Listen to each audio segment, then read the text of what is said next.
네, 좋은 환경 속에서 잘 지내셨습니까? 네, 저는 오늘 10시에 말씀 전한다 그래서 10시부터 가동을 해놨는데 힘이 다 빠져가지고 이제 지금 해야 돼요. 네. 자, 오늘 내일은 누가복음 10장을 가지고 같이 말씀을 나누려고 합니다. 어제 우리 스가랴 14장 20절에서 21절에서 함께 나눈 일상생활이 사역이다. 일상생활이 하나님께 드려지는 예배이고 또 이웃을 섬기는 섬김으로서의 사역이다라는 사실을 우리가 확인해 보았는데 일상생활을 사역으로 이해할 수 있는 교회는 어떤 모습이어야 하는가, 어떤 강조를 해야 하는가 하는 입장에서 누가복음 10장을 가지고 같이 좀 나누려고 합니다. 오늘은 누가복음 10장 1절부터 16절까지 나누고요. 내일은 나머지 17절부터 마지막 절을 나누려고 합니다. 그래서 오늘도 그렇고 내일도 그렇고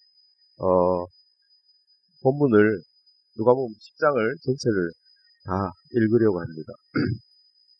사실 누가복음 10장은 매우 중요한 본문 중에 하나입니다.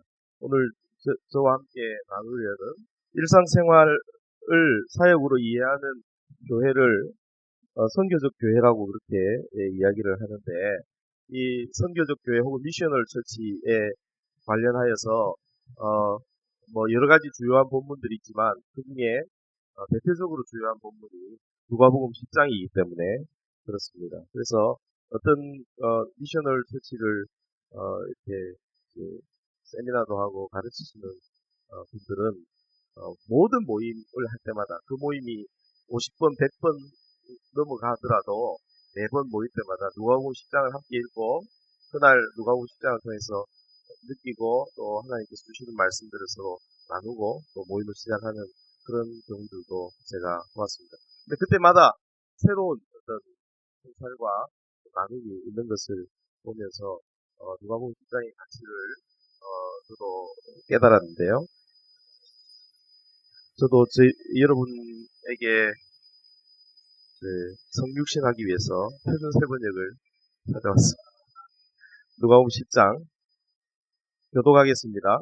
길지만 표준 세번역이 세번역이라고? 똑같아요? 그렇습니까? 표준 세번역을 요즘 세번역으로 부른다. 참 제가 무식하네요. 네, 선진적인 교회를 따라가기 힘듭니다. 자, 10장 1절 제가 읽습니다. 이 있은 뒤에 주께서는 달리 72사람을 세우셔서 친히 가려고 하시는 각 성읍과 각 고장으로 둘씩 앞서 보내셨다. 가거라, 내가 너희를 보내는 것이 어린 양을 이리 가운데로 보내는 것과 같아.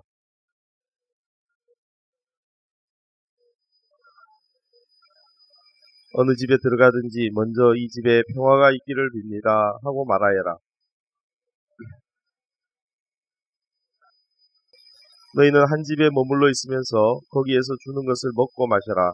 일꾼이 자기 삭슬 받는 것을 마땅하다. 이 집 저 집 옮겨 다니지 말아라. 그리고 거기에 있는 병자들을 고쳐주며 하나님의 나라가 너희에게 가까이 왔다 하고 그들에게 말하여라. 우리 발에 묻은 너희 성읍의 먼지를 너희에게 떨어버린다. 그러나 하나님의 나라가 가까이 왔다는 것을 알아라 하여라. 고라시나 너에게 화가 있을 것이다. 베세다야 너에게 화가 있을 것이다. 너에게 행한 기적들을 두로와 시돈에서 행했더라면 그들은 벌써 베옷을 입고 죄를 뒤집어 쓰고 앉아 회개하였을 것이다.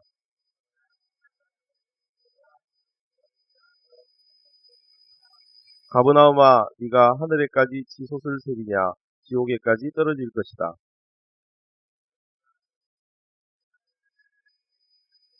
이런 두 사람이 기쁨에 넘쳐 돌아와 보고하기를 주님의 이름을 대면 귀신들까지도 우리에게 복종합니다 하였다. 보아라, 내가 너희에게 뱀과 전갈을 밟고 원수의 모든 세력을 누를 권세를 주었으니 아무것도 너희를 해치지 못할 것이다. 그때 예수께서 성령으로 기쁨에 넘쳐 이렇게 아뢰었다. 하늘과 땅의 주님이신 아버지, 이 일을 지혜 있고 통명한 사람에게는 감추시고 철부지 어린아이들에게는 드러내 주셨으니 감사합니다. 그렇습니다, 아버지. 이것이 아버지의 은혜로우신 뜻입니다. 예수께서는 돌아서서 제자들에게 따로 말씀하셨다. 너희가 보고 있는 것을 보는 눈은 복이 있다. 어떤 율법 교사가 일어나서 예수를 시험하여 말하였다. 선생님, 내가 무엇을 해야 영생을 얻겠습니까?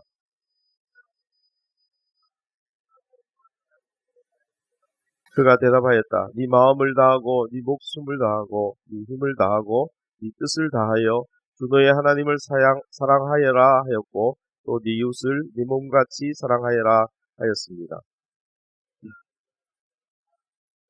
그런데 그 율법 교사는 자기를 옳게 보이고 싶어서 예수께 말하였다. 그러면 내 이웃이 누구입니까? 마침 어떤 제사장이 그 길로 내려가다가 그 사람을 보고 피하여 지나갔다.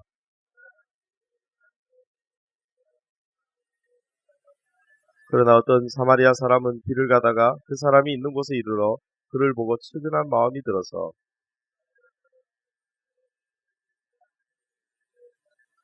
다음날 그는 두 데나리온을 꺼내어서 여관 주인에게 주고 말하기를 이 사람을 돌보아 주십시오. 비용이 더 들면 내가 돌아오는 길에 갚겠습니다 했다.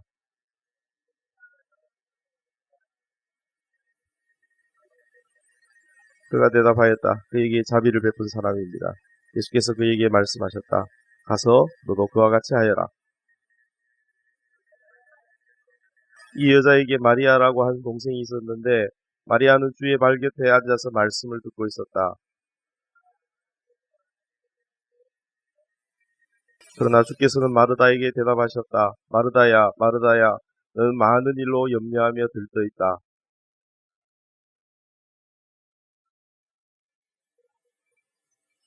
표준 세번역과 세번역이 딱 일치하는 건 아니네요.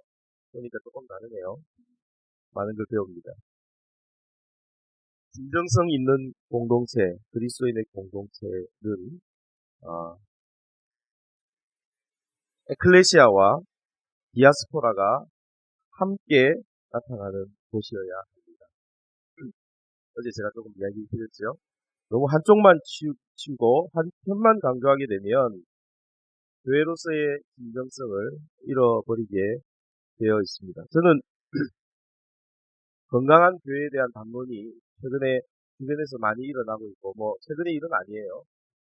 근래에 들어서 건강한 교회를 지향한다는 분들과, 그런 이야기를 많이 듣습니다만은, 저 개인적으로는 건강한 교회라는 단어에 대해서 별로 좋지 않게 생각합니다. 건강한이라는 것에 대한 강조는 결국은, 자기 과시와 관련이 되기 쉬워요. 부산에 건강한 교회라고 점수가 많이 나온 교회가 하나 있어요. 건강한 교회 지표로 점수를 100점 이상 받아가지고 그 교회가 억수로 건강한 교회라고 광고를 굉장히 많이 하고 그래서 사람을 끌어모으는 교회가 있었는데 제가 볼 때는 그리 건강하게 보이지 않아요. 건강한 걸 자랑하는 사람 보통 어떤 사람들입니까? 젊은 사람들 자기 건강을 자랑하기 위해서 이렇게 막 이렇게 앞에 이렇게 복근도 생기고 막 이러면 늘 하고 싶은 생각이 어떤 생각이 들 것 같아요? 복근을 보이고 싶은 거예요. 그리고 옷을 왜 입어? 옷을 입는데 쫙 달라붙은 옷을 입어서 그걸 자기를 과시하고 싶은 그런 욕구들이 생기고 건강하다는 것은 자랑거리와 관련이 있고 또 사실 성경에 나오는 교회들을 보면 그렇게 자랑할 만한 교회들이 별로 없습니다. 그렇죠? 저는 어제 여러분들 네 분이 이야기하는 것을 뒤에서 들으면서 참 많이 감동을 받았어요. 말하자면 진정성 있는 이야기를 들었던 거죠. 어떤 설교자의 설교보다 감동적이었어요. 제 설교보다 훨씬 더 감동적이었어요. 그때 그 진정성 있다는 것은 뭘 의미하는 것입니까? 거기는 건강함이 이렇게 자랑할 만한 건강함이 있는 거 아니거든요. 오히려 더 아픔이 거기에 되어 있고 약함이 거기 들어가 있는데 근데 가슴이 울리고 진정성이 있단 말이죠. 그래서 저는 건강한 교회를 추구하는 것보다 우리에게 필요한 것은 진정성 있는 교회를 추구하는 것이 좋겠다. 영어로 뭐 healthy church가 아니고 authentic church라고 그렇게 표현하는데요. 왜 이러지? 네, 어쨌든 진정성이 있는 교회는 두 가지 역동, 이렇게 구심력적으로 이렇게 모이는 역동과 원심력적으로 흩어지는 역동, 헬라어 표현으로 말하자면 에클레시아와 디아스포라의 역동이 있어야 된다고 생각합니다. 오늘날 우리가 주변에서 경험하는 교회들, 특별히 건강성을 더 추구하는 교회들도 여전히 너무나 자주 에클레시아적 구심성을 너무 강조한다고 생각합니다. 교회로 모이라고 월요일도, 화요일도, 수요일도, 목요일도, 금요일도, 토요일도, 주일도 다 교회로 와야 저 죄악된 세상에 물들지 않고 살 수 있다고 주장하는 분들이 계시죠. 교회 건물을 중심으로 자주 모이는 것을 강조하는 교회 모임의 헌신을 최상의 헌신으로 이해하고 교회 모임이 많고 교회 모임이 강력하면 강력할수록 교회가 건강하다 이렇게 생각하는 경향이 있습니다. 이러한 기준을 만족시키기 위해서 교회는 다양한 프로그램을 개발해야 되죠. 그래서 사람들로 하여금 그 프로그램에 매력을 느끼도록 그렇게 합니다. 교회로만 모이게 하는 그 강조의 경향은 실제로 우리 개별 한 사람 한 사람의 신자의 삶에도 그 영성에도 커다란 영향을 미치게 되죠. 그래서 급기야 모이는 장소인 교회를 벗어나서는 영성, 하나님과의 관계, 주대심에 대해서 생각하는 것이 거의 불가능한 지경에 이르게 되었습니다. 일터나 혹은 가정이나 이웃들 속에서 구원과 주대심을 생각하는 것이 쉽지가 않습니다. 그리하여 자연스럽게 교회에서의 삶과 세상에서의 삶이 분리되는 현상이 가속화되는 것입니다. 저희 생각에 이런 현상은 역사 속에서 컨스탄틴 대제가 기독교를 국교로 인정한 그 이후에 진행된 역사적인 흔적이라고 이야기합니다. 이것을 우리는 대개 보통 크리스텐덤 기독교라고 그렇게 이야기합니다. 어제도 조금 말씀드렸지만 원래 인간은 모일 때 결집된 힘을 자랑하고 발휘하고 누리고 싶어하는 개성을 가지고 있는 것 같습니다. 노아의 후손들이 바벨탑을 중심으로 추구했던 바로 그 욕망이 그 예입니다. 구약의 이스라엘도 하나님께서 아브라함과 맺으신 언약의 본질을 복해해서 예루살렘의 중앙 성소를 세워두고 중심으로 모이는 방향을 설정합니다. 무심력적인 운동의 방향만을 생각하다가 결국 어제 우리가 이야기한 대로 하나님께서 그들을 징계 겸 교육하시기 위하여 어떤 경험을 하게 하십니까? 흩으시는 경험, 바벨론 포로 경험을 하게 하시는 것이죠. 그것을 통해서 흩어짐을 경험하게 되어야 했습니다. 구약시대만 그런 것이 아니지요. 심지어 초대 그리스도인들 예루살렘 교회마저도 예루살렘 교회가 사도행전 초두에 보면 베드로와 같은 사도의 설교로 몇천 명씩 모입니다. 그죠? 3천 명씩, 5천 명씩 그렇게 모이게 되는데 예루살렘 교회마저도 이렇게 모이는 구심적인 모습을 가지고 있다가 사도행전에 의하면 결국 누가 그들을 흩으십니까? 성령께서 그들을 흩어버리시는 장면을 볼 수가 있습니다. 이렇게 늘 우리 하나님은 이 에클레시아가 참 중요하지요. 에클레시아가 중요한데 그 에클레시아가 디아스포라를 향하지 않는 에클레시아일 때는 자동적으로 그렇게 안 되면 어떻게 하십니까? 하나님께서 그렇게 되도록 그렇게 만드신다는 것입니다. 적어도 컨스탄틴 대제가 기독교를 국교로 인정하기 이전까지 뭐 정확하게 그렇다고 이야기할 수는 없겠지만 저희 초대교회는 이 에클레시아와 디아스포라의 역동을 유지하는 균형을 잘 유지하고 있었다고 이야기할 수 있을 것입니다. 그러나 컨스탄틴 대제 이후의 기독교, 크리스텐덤 기독교는 제국이 지배하는, 로마 제국이 지배하는 모든 영역이 이제 기독교화 되었기 때문에 모든 지역이 다 교구가 되는 것이죠. 요즘 뭐 교구 이야기를 많이 하는데 페리시 교구가 이 로마 제국이 지배하고 있는 땅은 전부 기독교 국가이고 그 국가의 교구로 구성이 다 되는 것입니다. 그렇기 때문에 굳이 초대교회처럼 흩어질 필요가 없어요. 그죠? 흩어질 필요가 없어요. 옛날에 초대교회 때는 기독교인들과 기독교 공동체가 소수가 되어서 주변에 있는 사람들에게 그 존재 자체로 무엇가 되었습니까? 그게 자체가 선교가 되고 그 자체가 어떤 하나님의 복음의 어떤 증거가 되는, 그래서 선교의 교두보 역할을 했는데 이제 그럴 필요가 없어져 버리게 된 거예요. 선교는 어떻게 하는 것입니까? 이제 컨스탄틴 기독교 이후에 선교는 그 기독교 제국 바깥으로 나가는 거예요. 기독교 제국 바깥에 있는 또 미개한 사람들에게, 야만인들에게, 바바리안들에게 나가는 거예요.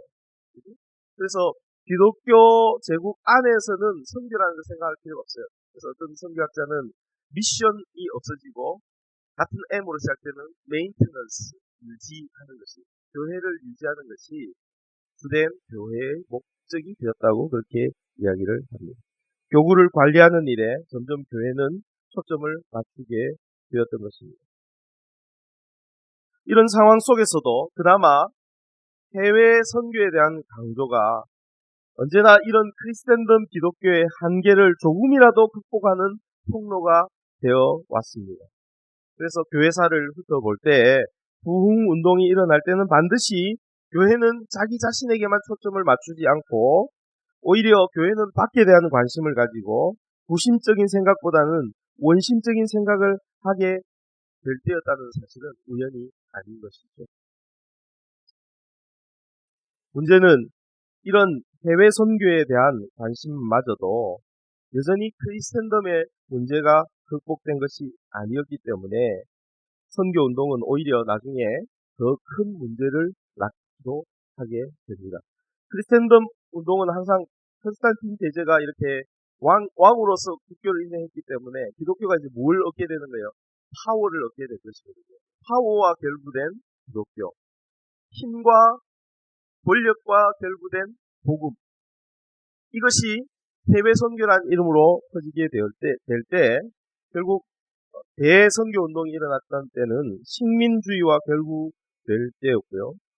최근에 이런 그 선교 운동에 대한 어떤 문제의식을 가지고 여러 선교학자들이 과거에 1900년대 혹은 1800년대 말에 대선교 운동의 선교 운동의 그 어떤 한계를 지적하고 있는 경우들을 많이 보게 됩니다. 이런 문제의식을 가지고 우리의 살고 있는 삶의 모든 현장이 원래 선교의 현장이었으며 보내심의 현장이었다는 사실을 다시 한번 인식하자는 운동이 일어나기 시작했습니다. 그것이 미셔널 처치 운동이죠. 이 운동은 아이러니하게도 그 자신이 이 식민주의 운동과 결부된 선교 운동의 선교사로서 헌신했던 선교학자 레슬리 뉴비긴으로부터 시작된 운동입니다. 그리고 데이비드 보시라는 유명한 선교학자도 이와 같은 이야기들을 하였습니다. 레슬리 뉴비긴은 해외 선교사로 그가 살던 영국을 떠나서 젊은 시절에 인도에 가서 수십 년을 사역하게 됩니다. 수십 년 사역하고 다시 자기의 고국 영국으로 돌아왔을 때 과거 자기가 떠날 때 소위 기독교 국가였던 영국이 이제 보니까 그 어떤 선교지보다도 복음이 더 필요한 선교지가 되어 있다는 사실을 발견하게 되었습니다. 왜 이런 일이 벌어졌을까? 왜 이런 문제가 발생했을까? 그는 고민하기 시작했고 그래서 사색하고 또 책을 쓰기 시작했습니다. 그가 생각했을 때 영국 교회는 그동안 그저 자기들끼리 모이는 데만 초점을 맞추고 새로운 프로그램을 개발하고 더 어떻게 사람들을 모을 것인가, 현대인들의 마음을 어떻게 끌어당길 것인가에 초점을 맞추었고 해외 선교를 강조하지만 그 선교는 항상 단지 미개한 족속들에게 나아가서 영국이 가지고 있는 경제력과 영국이 가지고 있는 국력을 가지고 나가는 것으로 그렇게 생각하였다는 것이죠. 그런데 실제로 영국 교회는 그 영국 사회 안에서 영향력을 점점 더 잃어버리게 되고 사람들은 복음을 떠나고 세속화의 길을 걷게 되었던 것입니다. 자기 안으로서 모이는 모임 이것만 강조하고 그 다음에 잠깐 해외 선교라는 것을 어떤 부스터처럼 힘을 새로 공급받는 것처럼 이렇게 컨스탄틴적인 마음을 가지고 복음과 이 권력과 돈과 이것이 결부된 채 이렇게 진행되던 영국 교회는 결국은 어떤 선교지보다도 더 심각한 선교지가 되었던 것이죠. 근데 레슬리 위기는 바로 그 선교적인 상황이 영국 교회로 하여금 원래 초대교회 시절에 교회가 가졌던 그 선교적인 사명을 다시 회복할 수 있는 기회가 될 것이라는 점을 주장하기 시작했습니다. 교회는 원래 있는 곳에서 보냄받은 곳에서 하나님께서 주신 사명을 감당하는 것이었습니다. 여기 있는 곳에서는 교회는 자기 유지만 급급하고 선교지는 항상 저 바깥에 있다 이렇게 생각하는 것은 원래 초대교회가 가졌던 생각이 아니라는 것입니다. 그 생각은 컨스탄틴 이후에 가졌던 생각이고 지난 1700년 동안 컨스탄틴 이후의 생각을 가지고 교회는 교회 자신을 유지하는 일에 급급하면서 그 힘을 공급받는 것은 항상 어디로부터 힘을 공급받는다고 생각했어요? 해외로 가서 해외 선교를 통해서 힘을 공급받는다고 생각하는 것이죠. 그럴 때 실질적으로 교회가 있는 그곳에서 해야 될 사명을 방기했기 때문에 교회가 복음이 가지고 있는 영향력을 그 사회에서 잃어버리게 된다는 그런 생각이었습니다. 근데 이것은 영국만의 문제가 아니었습니다. 그래서 이 레슬리 뉴비긴과 데이비드 버시의 책을 읽고 영향을 받은 북미, 캐나다와 또 미국에 있는 목회자들과 선교학자들이 이 데이비드 버시와 레슬리 뉴비긴의 어떤 지혜의 영향을 받아서 1990년대 중반부터 미셔널 처치라는 그런 운동이 시작되게 된 것입니다. 그런데 이런 소위 미셔널 처치 운동이 새로운 것이냐? 그게 아니라는 것이죠. 미셔널 처치 운동이 데이비드 보시니 레슬리 다 까먹어도 돼요. 그거 다 몰라도 돼요. 이건 원래 성경에서 우리 주님 예수 그리스도께서 원래 보여주셨던 것에 대한 명령일 뿐이라는 것이죠. 그래서 오늘 우리가 읽은 누가복음 10장 본문을 통해서 우리 주님께서 보여주셨던 우리 그리스도인들의 개개인의 존재 이유와 사명이 무엇이고 또 그리스도인 공동체 교회의 존재 이유와 사명이 무엇인지를 우리가 볼 필요가 있습니다. 여러분 오늘 우리가 금방 읽었던 누가복음 10장 바로 앞본문을 보시죠. 누가복음 10장 바로 앞본문이라 하면 누가복음 몇 장을 이야기할까요? 누가복음 9장이죠. 특별히 누가복음 9장 57절부터 여러분들 눈으로 보시면 어떤 장면이 나옵니까?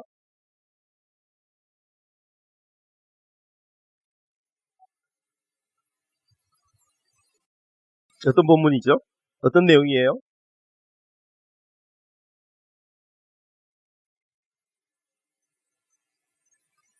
예수님이 나를 따르라고 그렇게 이야기하시죠. 나를 따르라. 예수님을 따르고 예수님을 좇는 것에 대한 이야기가 바로 앞본문의 내용입니다. 말하자면 구심력과 원심력으로 말하자면 어떤 것에 대한 것이죠?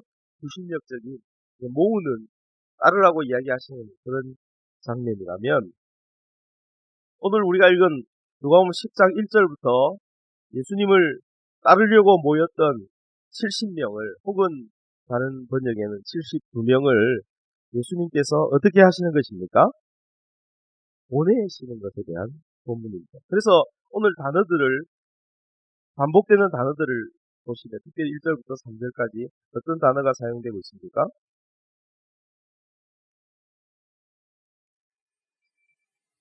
네, 보내시며 보내고 보내주소서 보냄이 보냄과 같도다 계속해서 보냄이라는 단어를 사용하고 있습니다. 오늘 우리가 나눌 16절까지인데요. 16절 마지막에도 너희 말을 듣는 자는 곧 내 말을 듣는 것이요 너희를 저버린 자는 곧 나를 저버리는 것이요 나를 저버린 자는 나 보내신 이를 저버리는 것입니다. 보낸다는 것에 대해서 이 본문이 이야기를 하고 있습니다. 16절까지 본문에서 이 보낸다는 단어가 약 5회 정도 사용되고 있는데요. 이 보낸다는 단어의 라틴어 형태가 미시오입니다. M-I-S-S-I-O, 미시오, 보내다라는 뜻이죠. 근데 그 단어에서 어떤 영어 단어가 나왔겠어요? 미션이라는 단어가 나왔다는 것이죠. 그래서 미션이라는 단어의 우리 한글 번역은 늘 뭡니까? 선교죠. 선교예요. 이건 일본 사람들의 번역에서 그대로 가지고 왔는데 원래 이 미션이라는 말의 어근을 따져보면 바로 누가복음 10장에서 5번이나 반복되고 있는 이 단어 보내다, 보냄받다라는 이 단어에서 나온 것이라는 사실을 우리가 기억할 필요가 있습니다. 사실 제가 책을 한 권 번역한 적이 있습니다. 새로운 교회가 온다라는 책을 번역했는데 새로운 교회가 온다라는 그 책은 미셔널 처치에 대한 책입니다. 그래서 미셔널 처치라는 단어가 굉장히 많이 나오거든요. 그래서 그걸 그냥 번역하면 어떻게 번역하겠어요? 선교적 교회 이렇게 번역. 근데 지금까지 말씀드렸듯이 선교라는 개념 자체가 컨스탄틴 지난 1700년 동안의 그 컨스탄틴 기독교의 선교가 딱 이렇게 고정되면 선교는 항상 무엇과 연관됩니까? 해외 선교와 관련되고요. 네? 컨스탄틴 기독교 복음과 관련되고 이렇게 선교가 되기 때문에 선교적 교회라고 번역해버리면 그 책에서 원래 이야기하려고 하는 것과는 어쩌면 좀 반대의 이야기를 할 수도 있는 단어가 되어버리고 그래서 제가 번역할 때 번역을 완전히 바꿨어요. 그래서 미셔널 처치를 어떻게 바꿨냐면 보냄받은 교회 이렇게 바꿨어요. 그런데 말입니다. 출판사에서 연락이 왔어요. 그렇게 할 수가 없다는 거예요. 왜 미셔널 처치를 보냄받은 교회라고 번역을 하셨냐. 그래서 내가 저렇게 해서 그렇게 번역했다. 이렇게 안 하면 나는 할 수 없다. 그랬죠. 거기서 이 번역의 원리상 사람들이 많이 사용하는 단어들 굳이 이렇게 다르게 사용할 이유가 없고 또 그 단어를 사용하면서 잘 이야기를 하면 잘 할 수 있다. 그렇게 이야기했어요. 옥신 희결하다가 저는 답일까요? 을일까요? 을이죠. 네, 당연히. 그래서 결국 책에는 미셔널 처치가 전부 다 어떻게 나왔을까요? 선교적 교회로 그렇게 나왔습니다. 제가 한 가지 기의를 했습니다. 이대로는 저는 양보할 수 없습니다. 마지막에 보통 그런 게 별로 없지만 마지막에 역자가 쓴 글을 하나 쓸 수 있도록 해주십시오. 제가 마지막에 글을 썼습니다. 나는 보냄받은 교회라고 하고 싶었는데 출판사에서 선교적 교회라고 이야기를 해야 된다 해서 어쩔 수 없이 썼습니다. 그걸 썼죠. 그래서 이 미셔널 처치, 이 미션이라는 단어가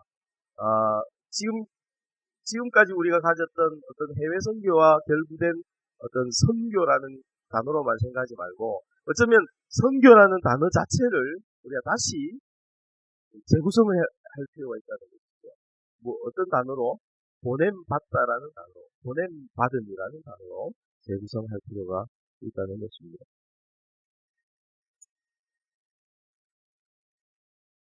그동안의 크리스텐덤의 선교와 구별되는 이 하나님의 보내심, 16절에 사실은 이 보내심의 첫 출발이 나를 저버리는 자는 나 보내신 이를 저버리는 것이다.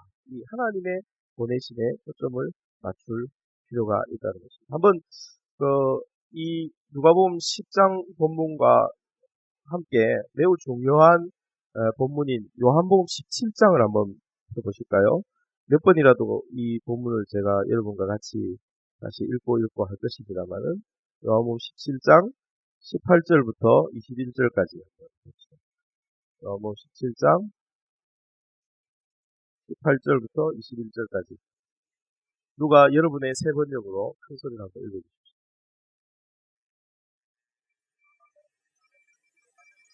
네. 그렇게 보니까 이 본문에도 어떤 단어가 많이 나옵니까? 보낸다는 단어가 굉장히 많이 나오죠. 특별히 어, 소위 요즘 하나님의 선교, 하나님의 보내심이라고 이야기하는 이 하나님의 선교 미시오 데이의 근거가 되는 주요한 본문이 18절입니다. 아버지께서 나를 세상에 보내신 것 같이. 여기에 하나님의 보내심의 출발이 있는 것이죠. 예수 그리스도를 이 땅에 보내신 하나님의 선교가 여기서 출발되고요. 거기에 연장으로 나도 예수 그리스도께서도 그들이 누구입니까?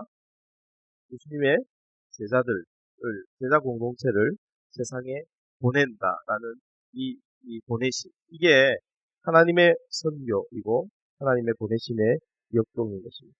전통적인 크리스천덤 기독교는 이런 보내심의 주체를 교회로 생각했습니다. 그래서 선교는 교회가 하는 것이다라고 그렇게 생각합니다. 누가 선교사를 파송합니까? 교회가 파송한다고 그렇게 생각했습니다.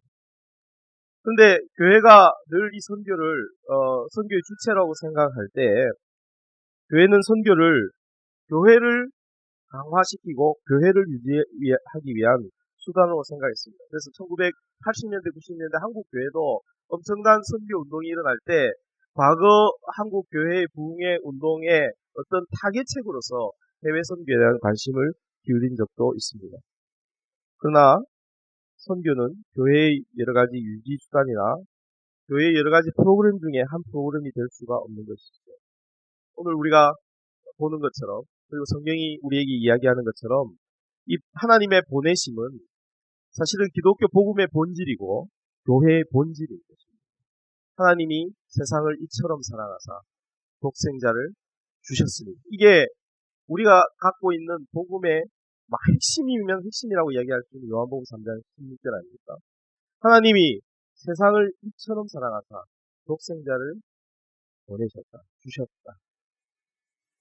이게 하나님의 선교이고, 이것은 교회가 자기의 것이라고 주장할 수 있는 것이 아닙니다. 이것은 누구의 것입니까? 하나님의 주도권과 하나님께서 이 선교의 주체이시라는 사실을 기억해야 합니다. 근대에 들어와서 개인주의적인 기독교가 성장하면서 심지어 선교의 주체를 선교사 개인으로 생각하는 경향도 있었습니다. 무슨 말입니까? 물론 공식적으로는 교회가 파송하지만 누가 선교사로 나갑니까? 혼자 길 받고 내가 선교사 돈 받았다는 거예요. 그리고 교회 선교라지만 교회가 그 선교사를 위해서 뭘 이렇게 해준다요. 자기가 막 이렇게 선교단체 찾아다니면서 선교 훈련 받고, 그 다음에 어떻게 해요? 교회의 파송이라는 그런 어떤 걸 담았어요. 혹은 요즘은 교회 파송도 없이 혼자서 어떻게 해요? 나가는 거예요. 그래서 선교의 주체가 선교사 개인이 되는 경우도 있습니다. 그래서 선교사 개인이 어떤 내면적인 동기를 가지고 선교지에 있는 사람들이 불쌍하다든지, 하나님께서 나에게 강력한 소명을 주셨다든지, 이런 것들을 통해서 자기 선교사 개인이 선교의 주체가 되는 경우들도 많습니다. 이 교회의 선교 혹은 선교사 개인의 선교가 낳는 해가 어쩌면 한국 선교사들이 지금 선교 학계에 의하면 전 세계 선교사의 숫자의 2위, 3위라고 그렇게 이야기하는 이 현실 속에서 한국 교회의 선교를 자랑할 만한 것이 못 된다고 하는 평가들이 나오고 있는 여러 가지 이유 중에 하나가 잘못된 어떤 선교의 주체에 대한 뜻이 때문이다. 그 이야기할 수 있을 것입니다. 오늘 본문에 보니까 우리 1절부터 3절까지 그리고 16절에 보니까 누가 보내십니까? 1절에 누가 보내십니까? 주께서 보내십니다. 주가 누구이십니까? 제가 여러분들이 묻는 질문마다 다 어려운 질문인 것 같아요. 대답을 안 하시니까. 주가 누구십니까? 좀 생각 좀 하고 이야기하세요. 10절에 그 후에 주께서 누구십니까? 예수 그리스도께서 아니 뭐 주일 학생입니까? 뭐 80%만 질문하면 대답은 하나님 하면 끝난다고 생각하는 것처럼 주께서 예수 그리스도께서 보내시는 거죠. 네. 2절에 추수하는 주인에게 청하여 추수할 일꾼들을 보내어 주소서 하라. 이 보내는 주체가 누구입니까? 여기서 하나님 같죠. 네. 그 다음에 갈지어다 내가 너희를 보냄이 어린 양을 이리 가운데로 보냄과 같도다. 누가 보내십니까? 예수 그리스도께서 보내시는 거죠. 성경 공부를 해야 되겠다. 안 되겠다. 16절에 보니까 나를 저버리는 자는 나 보내신 이를 저버리는 것이다. 누가 보내십니까? 하나님께서 날 보내십니다. 아까 우리가 요한복음 17장 18절에서 본 것처럼 그 역동, 하나님의 선교의 역동, 성부 하나님이 누구를 보냅니까? 성자 예수 그리스도를 이 세상에 보내셨습니다. 이 역동은 어떻게 계속됩니까? 성자 예수 그리스도께서 누구를 또 세상에 보내십니까? 그 제자들의 공동체를 세상에 보내시는 것이죠. 그러므로 이 보내심으로서의 선교는 세상을 다루시는 삼위 하나님의 기본적인 경륜입니다. 이것은 교회의 한 프로그램으로서의 선교가 아니고 하나님의 보내심은 기본적으로 이 복음의 역동이고 기본적으로 하나님의 경륜의 핵심인 것입니다. 교회와 우리 그리스도인 개개인은 그저 이 하나님의 계획인 이 하나님의 보내심, 하나님의 선교에 얹혀 있는 것입니다. 동참하고 있는 것일 뿐입니다. 이 사실을 기억하는 것이 매우 중요합니다. 하나님의 선교가 하나님의 주권 속에서 하나님 주체가 되어서 이루어지고 있습니다. 이것이 모든 복음의 역동에, 모든 우리가 가지고 있는 진리의 역동에 핵심이 있다는 사실을 기억해야 합니다. 선교는 하나님의 것입니다. 교회인 우리는 하나님이 주도하시는 이 세상을 향한 하나님의 계획과 경륜의 그 보내심에 동참하는 것입니다. 제가 어제 열심히 인터넷이 안 돼가지고 설교를 준비했는데 설교를 준비하는 설교안을 막 흩어놨네요. 자, 누가 보내시는가에 대해서 우리가 생각을 했습니다. 누가 보내신다고요? 교회가 보내는 게 아니고 개인이 필받아서 가는 게 아니고 누가 보내는 거예요? 하나님께서 보내십니다. 이게 하나님의 계획의 출발이라는 사실을 우리가 보았습니다. 그렇다면 왜 보내시는가? 무슨 목적으로 보내시는가? 말하자면 선교의 이유와 목적이 무엇인지 생각해 보십시다. 크리스천덤 기독교는 선교를 혹은 전도를 교회를 전파하는 것으로 생각합니다. 혹은 나 자신을 전파하는 것으로 생각합니다. 그래서 교회를 전파하여 크리스천 기독교는 사람들을 개종시키는 것이 목적이었습니다. 그러나 선교학적으로 개종은 세계관을 바꾸지 않고도 종교나 제도를 수용하는 것을 의미합니다. 지금 프란치스코 교종이 한국에 와가지고 지금 엄청난 영향을 미치고 있습니다. 그래서 많은 개신교에 방황하고 있는 가난한 성도들 중에 몇십만이 이제 태평양으로 갈 것이다 전전긍긍하고 개신교의 목사님들은 이거 막으려고 캐톨릭은 이단이다 해서고 뭐 이런 이야기를 하고 합니다만은 여러분 세계관을 바꾸지 않고도 종교를 가질 수 있습니다. 그러나 그것은 진정한 변화 회심이라고 하지 않죠. 그래서 개종이라고 그렇게 이야기합니다. 그러나 진정한 선교는 개종이 아니라 진정한 회심을 낳게 해야 하는 것입니다. 개종은 교회나 혹은 교회 지도자들의 아젠다나 욕심이나 성취감을 채우기 위한 수단이 될 수 있습니다. 이런 점에서 크리스천덤 사고의 선교나 전도는 굉장히 성취지향적입니다. 그래서 크리스천덤 기독교는 늘 마치 보험 설계사들이 보험을 판매하는 느낌과 같이 전도합니다.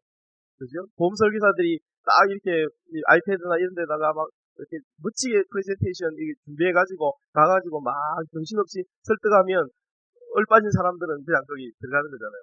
마찬가지로 기독교 복음도 몇 가지 이렇게 쪽복음을 이렇게 만들어가지고 막 이렇게 프레젠테이션 하면 얼빠진 사람들은 그걸 받아들인다는 거예요. 세계관이 변화되지 않고도 예수님 믿겠나 그러면 믿겠다고 그러고 그렇게 해서 사람들을 교회로 데리고 갑니다. 내가 변화시키고 내가 할 수 있다는 생각들이 거기에 게재됩니다. 그렇기 때문에 때때로 전도할 때 어떤 일이 벌어집니까? 부풀리기도 하고 없는 것을 있는 것처럼 예수 믿으면 억수로 행복합니다. 자기는 진짜로 별로 행복하지 않으면서 예수 믿으면 억수로 행복합니다. 막 이런 이야기를 하고 자신도 모르는 것을 아는 것처럼 말하기도 하고 결국은 전도왕이 되기 위해서 자신의 성취감을 위해서 혹은 조직과 교회의 만족을 위해서 선교하고 전도합니다. 그러나 오늘 본문에 보면 예수님께서 70인을 보내실 때 그 이유를 어떻게 이야기하고 있습니까? 10장 1절 한번 볼까요? 그 후에 주께서 따로 70인을 세우사 보내실 때 어떤 이유로 보내십니까? 친히 가시려는 각 동네와 각 지역으로 조금씩 앞서 예수님께서 보내시는 이유가 뭡니까? 예수님의 선교의 이유가 뭡니까? 여기 친히 가시려는데 거기에 앞서 보내신 것이죠. 선교, 예수님의 보내심, 진정한 선교는 예수님께서 친히 가시려는 길을 예비하는 것입니다. 마치 세례 요한이 그랬던 것처럼 세례 요한은 자신의 아젠다를 위해서 살았던 사람이 아닙니다. 세례 요한은 평생을 예수님이 가실 길을 예비하는 사람이었습니다. 그것처럼 우리들도 보냄받은 자들로서 예수님께서 사람들의 삶과 사람들의 마음에 들어가시도록 그 길을 예비하는 것이고 그 길을 예비하는 것이 바로 선교이고 전도인 것입니다. 보내심의 목적이 무엇이다? 예수님께서 친히 가시려는 그 길에 앞서 보내시는 것입니다. 앞서가서 뭘 합니까? 하나님 나라가 너희에게 가까이 왔다고 이야기해요. 9절부터 11절. 하나님 나라가 너희에게 가까이 왔다. 예수님께서 보내시는 모든 마을과 모든 장소에서 모든 삶의 현장에서 주님은 친히 가시려는 각 사람의 마음에 각 사람의 삶에 제자들을 앞서 보내시면서 하나님 나라 예수 그리스도의 길을 예비하는 역할을 하게 하시는 것입니다. 보내심의 목적은 친히 예수님께서 오시려는 그 길을 예비하는 것입니다. 그런데 이러한 일은 특별한 사람에게만 맡기신 것이 아니었습니다. 하나님의 선교가 특별히 해외 선교에 헌신한 전문 선교사의 목만이 아닌 것이죠. 하나님께서 특별한 부르심과 은사를 사용하시기는 하시지만 오히려 하나님이 세상에서 일하시는 방식이라는 의미로 하나님의 보내신 하나님의 선교는 모든 그리스도인들의 몫이라는 것을 오늘 본문이 또 보여주고 있습니다. 어떤 성경 해석자들은 9장과 10장을 대조하면서 이러한 이야기를 합니다. 여러분 9장을 한번 보시죠. 9장 1절, 9장 1절. 누가복음 9장에 9장 1절, 2절을 보면 10장 1절, 2절과 유사한 모양을 보고 있습니다. 거기는 누가 보내심을 받습니다. 예수께서 12제자를 불러 모으사 모든 귀신을 제어하며 병을 고치는 능력과 권위를 주시고 하나님의 나라를 전파하며 앓는 자를 고치게 하려고 보내시며 이르시되 9장에는 12사도를 보내시는 장면이 나오고 10장에는 70명의 제자들 혹은 72명의 제자들을 보내는 장면이 나오죠. 이렇게 병행이 되고 있는 것을 보면서 어떤 성경학자들은 이 9장의 12사도는 구약의 12지파에 해당되는 것이라는 것이죠. 12지파에 대비되면서 12지파에 대비되는 이 12사도를 부르시고 그들을 보내신 이 보내심을 특별한 부르심, 특별한 보내심으로 이해한다면 그럼 10장에 나오는 이 70인을 보내신 장면은 어떤 것이냐? 구약의 야곱의 12아들, 이 12지파가 되잖아요. 그 12아들이 낳은 자손이 애국으로 들어갈 때 숫자가 얼마였습니까? 70명이었거든요. 혹은 72명이라고 어떤 사본에는 되어 있습니다. 그 70인을 보내신 장면은 바로 이 구약의 야곱의 12아들이 낳은 모든 야곱 집안을 이야기하는 것이기 때문에 그러므로 12지파를 대비하는 12사도를 보내신 것은 특별한 보내심이라면 70명을 보내시는 것은 모든 하나님의 백성을 보내시는 일반적인 보내심이다라고 이해를 하는 것이죠. 이런 해석 안 받아들여도 됩니다. 그냥 이런 해석이 있다는 거예요. 이런 해석을 다 받아들이지 않더라도 누가가 말이죠. 9장에서 12명을 보내고 예수님께서 10장에서 70명을 보내고 이렇게 거듭 숫자를 늘리시면서 제자들을 계속해서 보내시려는 예수님에 대해서 기록하고 있다는 사실은 분명한 사실인 것이죠. 그러므로 이런 예수 그리스도의 보내심이 그리스도를 따르는 제자들에게는 늘상 있는 일이라는 거예요. 예수님이 제자들을 따르라고 부르신 이후에는 항상 그들을 어떻게 하시는 거예요? 보내신 거예요. 보내신 거예요. 12명도 보내고 70명도 보내고 보내셨다는 것이죠. 그러므로 그리스도를 따르는 삶, 제자의 공동체로 모이는 삶은 언제나 그리스도께서 다시 보내시는 삶, 흩어지는 삶과 같이 가는 것이라고 이야기해야 할 것입니다. 모든 사람들이 예수 그리스도를 따른다고 자기가 고백한다면 언제나 예수 그리스도께 나아갈 뿐만 아니라 다시 예수 그리스도의 보내심을 받아서 세상으로 나갈 수밖에 없다는 사실입니다. 그런데 예수님께서 그들을 그냥 홀로 보내시지 않았습니다. 개인주의 기독교가 성장한 이후에 홀로 선교하는 개인 플레이가 있다고 하지만 선교는 결코 개인 플레이가 아닙니다. 궁극적으로 선교는 그 주체가 되시는 하나님과 예수 그리스도와 함께 하는 것이기 때문에 우리 삼위일체 하나님의 공동체 이야기를 많이 듣죠. 삼위 하나님이 공동체로 존재하시잖아요. 하나님의 공동체됨에 우리가 편입되는 것이죠. 이 삼위 하나님의 공동체됨에 우리가 편입되어서 다시 보내심을 받는다는 사실을 본문도 계속해서 이야기하고 있습니다. 16절에 나를 저버린 자는 나 보내시는 이를 저버린 것이다. 하나님과 동일시 되는 그런 모습을 이야기하고 있습니다. 뿐만 아니라 이 하나님의 공동체에 편입된 우리들은 선교의 주체이신 하나님과 함께 하는 선교를 할 뿐만 아니라 주께서 보내실 때 이들을 어떻게 보내셨어요? 둘씩 짝지어서 팀으로 보내셨습니다. 왜 둘씩입니까? 왜 둘씩입니까? 여러 가지 이유가 있을 것입니다. 실용적인 이유가 있겠죠. 외롭지 않도록, 실수하지 않도록, 안전하도록. 뭐 여러 가지 이유가 있겠지만 제 생각에는 훨씬 더 중요한 신학적인 이유가 있다고 생각합니다. 보내심이란, 선교란 세상에 하나님을 보여주기 위한 것입니다. 아까 예수 그리스도께서 친히 가시려는 길을 예비하는 것이라고 했죠. 하나님이 어떤 분이신지를 보여주는 것입니다. 하나님이 세상을 이처럼 사랑하사 독생자 예수 그리스도를 우리에게 주셨으니 이는 저를 믿는 자마다 멸망치 않고 영생을 얻게 하려 하심입니다.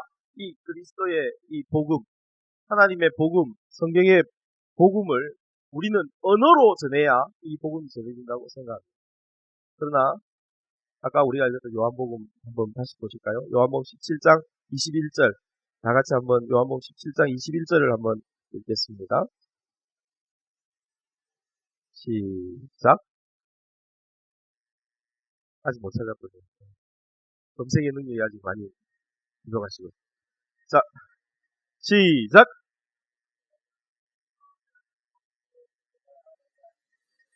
23절도 한번 읽어볼까요? 시작.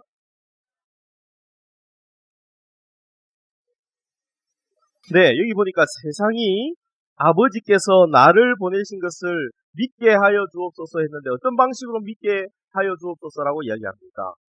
저들이 말을 잘해서 저들이 복음을 말로 잘 전해서 세상으로 하나님께서 나를 세상에 보내신 것을 믿게 해주십시오. 그렇게 이야기했습니다. 여기 21절 하반절에 아버지께서 나를 보내신 것 이게 뭐예요? 아까 요한복음 3장 16절의 내용 아닙니까? 하나님께서 세상을 이처럼 사랑하사 독생자를 보내신 것 복음을 어떻게 세상이 믿게 됩니까? 아버지께서 내 안에 내가 아버지 안에 있는 것 같이 그들도 다 하나가 되어서 어디에 있어요? 우리 안에 있다. 이 그리스도인 제자들의 공동체가 다 하나가 되어요. 다 하나가 되어서 어디 안에 있어요? 삼위일체 하나님의 하나됨 안에 있게 됩니다. 이 공동체가 보여주는 이 하나됨이라는 삶의 데몬스트레이션, 예시를 통하여서 세상은 뭘 알게 됩니까? 뭘 믿게 됩니까? 하나님께서 예수 그리스도를 이 땅에 보내신 것을, 복음을 믿게 된다는 것입니다. 그러므로 원래 이 복음이 믿어지려면 그 어떤 것보다도 공동체가 그 복음을 드러낼 때 세상이 복음을 믿게 되는 것입니다. 삼위 하나님의 형상인 인간이 공동체적으로 있을 때 가장 잘 하나님을 보여줄 수 있기 때문에 예수 그리스도께서 둘씩 힘으로 공동체적인 사역을 하도록 그렇게 하신 것이라는 것이죠. 자, 한번 정리를 해봅시다. 누가복음 10장에서 예수님은 모든 그리스도인들, 예수님을 따르는 모든 사람들을 보내시는 분이십니다. 하나님의 보내심의 역동 속에서 오늘날 우리들도 어떻게 하십니까? 보내십니다. 우리를 어디로 보내십니까? 어디로 보내십니까? 각 동네와 각 지역으로 보내십니다. Every town, every place, 네? 모든 곳으로 보내십니다. 오늘도 하나님께서는 하나님의 백성들, 주님을 따르는 제자들을 어디로 보내십니까? 모든 동네로, 모든 족속으로 보내십니다. 여러분을 여러분들의 마을로 보내시고, 여러분들을 여러분들의 직장으로 보내시고, 여러분들의 학교로 보내시고, 여러분들의 친구 관계로 보내시고. 왜 보내십니까? 왜 보내십니까? 예수님께서 친히 가시기 위해서 보내십니다. 예수님께서 친히 가시려는 그 길을 예비하기 위해서 우리를 보내십니다. 그러므로 우리들은 우리들의 존재의 이유를 분명하게 알아야 될 필요가 있습니다. 우리는 보내심을 받은 자입니다. 다 같이 따라합시다. 우리는 보내심을 받은 자입니다. 여러분, 우리가 이렇게 모여있는 이유도 결국은 뭘 위해서입니까? 보냄받기 위해서입니다. 우리가 교회로 이렇게 모이는 것은 어떤 역동을 준비하기 위한 것입니까? 모든 동네와 모든 장소로 보내심을 받기 위한 것입니다. 그래서 여러분이 모든 동네와 모든 장소에 보내심을 받아서 거기서 어떤 일을 합니까? 예수님께서 거기에 친히 가시려고 하고 있거든요. 우리의 의지와 상관없이 예수님께서 거기 친히 가실 것입니다. 그리고 거기서 예수님께서 뭔가를 하실 것입니다. 그 일을 우리가 예비하는 것입니다. 그 일을 하기 위해서 때때로 우리는 뭐가 필요합니까? 우리 스스로의 힘으로만이 아니라 힘으로, 공동체로. 그래서 우리가 캠퍼스 시절부터 많이 들어온 이야기지만 우리는 어디든지 가면 먼저 함께 동력할 사람을 찾습니다. 함께 동력할 사람은 어떤 식으로 찾습니까? 같이 기도할 사람. 그곳을 위하여 예수 그리스도께서 그곳에서 무언가를 하실 수 있도록 기도할 사람을 찾음으로 우리가 동력을 준비하는 것입니다. 오늘 2절에 보니까 예수님께서 이렇게 얘기해요. 이르시되 추수할 것은 많되 일꾼이 적으니 그러므로 추수하는 주인에게 청하여 추수할 일꾼들을 보내어 주소서 하라. 예수님이 가르쳐 주신 기도가 성경에 한 군데만 있는 게 아닙니다. 여기 보니까 예수님께서 가르쳐 주셨어요. 뭘 위해서 기도하라고요? 추수를 위해서 기도하라고. 추수할 것은 많되 일꾼이 적으니 그러므로 추수하는 주인에게 청하여 추수할 일꾼들을 보내어 주소서 하라. 보냄을 받은 현장을 위한 선교적 기도의 전형인 것입니다. 이 예수님의 기도에 대한 권고에는 추수로서의 선교의 주체가 주인이신 하나님에게 있다는 의식이 깊이 들어가 있습니다. 보내심, 선교에 대한 바른 인식이 있는 기도는 선교운동에 있어서 언제나 매우 중요한 것이었습니다. 모든 선교운동은 언제나 기도운동이었다고 해도 과언이 아닙니다. 사실 한국 교회에서 지난 80년대, 90년대 거치면서 선교사로 갔던 많은 선교사들은 먼저 어떤 일부터 했을까요? 각 지역에 있는 선교 기도 모임에 참석했습니다. 선교사들을 위해서 기도하고 선교지를 위해서 기도하다가 그 다음에 어떤 일이 벌어지는 거예요? 그 기도에 응답이 자기 자신이 되는 것을 경험하게 되는 것이죠. 우리가 보냄받은 캠퍼스에서 선교 운동, 보내심 받은 운동인 학생 운동을 할 때 얼마나 기도 운동이 중요한지에 대해서 우리가 경험했고 또 실제로 그렇게 강조했습니다. 사실 교회가 디아스포라의 삶을 강조하면 강조할수록 더 강한 기도 운동이 가능합니다. 사실 교회를 유지하기 위해서만 기도한다면 참 기도가 한심합니다. 그래서 늘 우리 기도는 뭐 우리 목사님이 잘 되게 해주시며 뭐 뭐 교회 내부적인 어떤 문제들을 위해서 기도하면 기도가 한계가 너무 뻔해요. 그러니까 기도가 돌고 돌잖아요. 그런데 교회가 디아스포라의 삶을 강조하게 되면 각 동네 각 곳에서 일어나고 있는 그 전쟁의 현장들의 이야기가 들리게 되고 기도는 새로워지고 뜨거워질 수가 있는 것입니다. 에클레시아만 강조하는 구심력적인 사고 속에서 기도는 늘 하나의 프로그램이었습니다. 그러나 세상 속에서 삶의 각 현장에서 부딪히며 사는 선교적인 삶은 프로그램으로서의 기도가 아니라 삶으로서의 기도, 전쟁으로서의 기도를 경험하게 되는 것입니다. 그리고 이 기도를 하는 제자들 자신이 기도의 응답이 됩니다. 2절에서 예수님께서 기도하라고 이야기하신 대로 제자들은 기도했을 것이고, 그리고 3절에서 기도한 제자들은 곧 보냄을 받습니다. 갈지어다. 선교적 기도의 응답이 자신이 되는 것입니다. 우리 느헤미야서 기억하시면 느헤미야 1장에서 무너진 고토 예루살렘을 위해서 느헤미야가 막 기도할 때 결국 누가 그 고토를 위해서 가게 됩니까? 느헤미야 자신이 그 기도의 응답이 되었던 것을 보는 것처럼 우리가 각 동네, 각 처에서 혹은 국내에서 혹은 어떤 사람은 해외에서 우리의 각자의 다양한 일터에서 혹은 군대에서 혹은 학교에서 혹은 자신의 사업체에서 가정에서 우리의 마을에서 우리의 아파트에서 예수님께서 오실 것입니다. 하나님 나라가 가까이 왔다. 예수님께서 친히 가시려는 길을 앞서가서 마음을 준비시킬 수수할 일꾼을 보내어 달라고 우리가 기도하며 우리가 그 기도에 응답이 되어 나가는 것이 이 보내심의 역동, 선교 운동의 분명한 역동이라는 사실을 기억할 필요가 있습니다. 이렇게 자신이 기도의 응답이 되어 보냄받은 개인과 보냄받은 공동체가 실제로 각동각처에서 어떤 만남을 만나며 또 그럴 때 어떤 마음을 가져야 하며 어떤 태도를 가져야 하는지 그 오늘 본문 3절 이후에서 계속해서 예수님께서 말씀하고 계십니다. 한번 10장 3절을 같이 읽을까요? 시작. 갈지어다.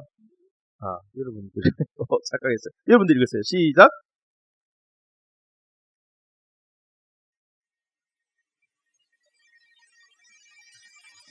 네. 내가 너희를 보내는 것이 어린 양을 이리 가운데로 보내는 것 같다고 예수님께서 걱정 어린 말씀을 하십니다. 너무 일이 어려울 것 같다는 거죠. 여러분 보통 이 보냄받은 이 과업이 이렇게 어려울 정도면 어떻게 해야 됩니까? 준비를 열심히 많이 해야 됩니다. 여러분 이 수련회 하나 하기 위해서 여러분 떼온 게 뭡니까? 이것도 떼오고 뭐 온갖 거 막 준비해가지고 오잖아요, 그죠? 여기 와서 그래도 좀 제대로 된 집회도 하고 또 제대로 된 잠도 자고 그래서 뭐 심지어 커피 기계도 갖고 오고 뭐 얼음도 갖고 오고 막 온갖 거 다 들고 오지 않습니까? 보통 이 일이 어렵다면 더 많이 준비를 해야 될 것입니다. 더 준비가 철저해야 될 것입니다. 어려움이 예상되니 그 어려움을 이겨낼 수 있는 물질과 자원들을 잘 갖추어서 보내야 되지 않습니까? 그래야 나가야 되는 것이 정석이 아닙니까? 어려운 길 떠날 테니 돈도 좀 두둑하게 준비하고 비상식량들도 주머니에 좀 넣고 또 그때는 걷는 시대니까 신발도 여러 켤레 준비해서 가야 되지 않겠습니까? 근데 4절에 뭐라고 예수님께서 이야기하시냐면 전대나 배낭이나 신발을 가지지 말며 길에서 아무에게도 무난하지 말라고 이야기하십니다. 9장 3절에도 12제자를 보내실 때도 똑같이 이야기하셨습니다. 여행을 위하여 아무것도 가지지 말라. 지팡이나 주머니나 양식이나 돈이나 두보롯을 가지지 말라. 그렇게 이야기했습니다. 이게 무슨 말씀일까요? 선교지로 나갈 때는 아무것도 준비해가면 안 된다. 이런 말일까요? 앞으로 여러분들이 선교사들을 보낼 때는 돈도 주지 말고 아무것도 주지 말고 그냥 보내라는 말일까요? 이 말씀은 보냄받은 자가 혹은 보냄받은 공동체가 상황의 어려움을 예상하고 자신의 안전을 확보하기 위해서 혹은 사람들에게 어떤 매력을 끌기 위해서 뭔가 줄 것이 있는 것처럼 보이기 위해서 스스로 애쓰거나 노력할 필요가 없다는 말씀입니다. 오히려 보냄을 받은 자는 혹은 보냄을 받은 두 명의 공동체는 철저하게 보내신 분의 예배하심을 의지하는 믿음이 있어야 한다는 것입니다. 보냄을 받은 공동체는 자기가 준비한 준비물을 의지하는 것이 아니라 누구를 의지해야 됩니까? 보내신 분을 의지해야 된다. 보내신 분이 예배할 것을 의지해야 되는 것입니다. 스스로 안전을 확보하기 위해서 혹은 사람들에게 뭔가 보여줄 게 있게 하기 위해서 뭔가를 두둑하게 들고 나가서 자금을 두둑하게 들고 나가서 막 돈 뿌리면서 그렇게 하는 그런 어떤 선교, 전도 그렇게 하는 사람들은 보통 어떻게 하냐면요. 7절에 6절부터 만일 평안을 받을 사람이 거기 있으면 너희의 평안이 그에게 머물 것이요 그렇지 않으면 너희에게 들어오리라. 그 집에 유하며 주는 것을 먹고 마시라. 일꾼이 그 삭슬을 받는 것이 마땅하니라. 이 집에서 저 집으로 옮기지 말라. 이 집에서 저 집으로 옮기는 사례에 대해서 이야기하지 않습니까? 일하는 도중에 가만히 보니까 여기보다는 저기 가면 좀 더 효과적일 것 같아. 여기서 하는 것보다는 저기 가면 더 내가 좀 더 안전할 것 같아. 이런 식으로 생각해서 이 집으로 저 집으로 옮겨 다니는 것에 대해서 이리 기웃 저리 기웃 다니는 것에 대해서 하지 말라고 이야기하십니다. 왜요? 이렇게 하는 것은 여러분 메신저가 메시지다라는 말 알고 아시죠? 메시지를 가지고 있는 사람이 그 자신이 메시지인 것이죠. 보냄받은 메시지, 들고 가는 메시지가 무엇입니까? 본문에 의하면 5절에 뭐예요? 어느 집에 들어가든지 먼저 말하되 이 집이 평안할지어다. 이게 메시지예요. 샬롬, 복을 비는 거예요. 평안, 복을 비는 거예요. 이게 샬롬이라는 말, 평안이라는 말이 이 사람이 가지고 있는 메시지이죠. 9절과 11절에는 메시지가 뭡니까? 하나님의 나라가 너희에게 가까이 왔다. 하나님 나라가 가까이 온 줄 너희가 알아야 한다. 이게 메시지거든요. 샬롬의 메시지, 하나님의 나라의 메시지, 하나님이 통치하신다는 메시지를 들고 있으면서 하나님의 통치 안에 진정한 샬롬이 있다는, 진정한 평안이 있다는 메시지를 들고 있으면서 하나님만이 안전보장이 되신다는 메시지를 들고 있으면서 말은 그렇게 하면서 실제로는 물질이 안전을 보장하는 것처럼, 돈이 안전을 보장하는 것처럼 그런 뉘앙스를 가진 전대를 차고 주머니에 더 뭘 넣어두고 여벌의 신과 이런 걸 신고 그 다음에 이 집 저 집 더 나은 뭐가 있는가 기웃거리는 모습, 이것은 앞뒤가 맞지 않는다는 것입니다. 그가 가지고 있는 메시지와 그의 행위가 맞지 않는 것입니다.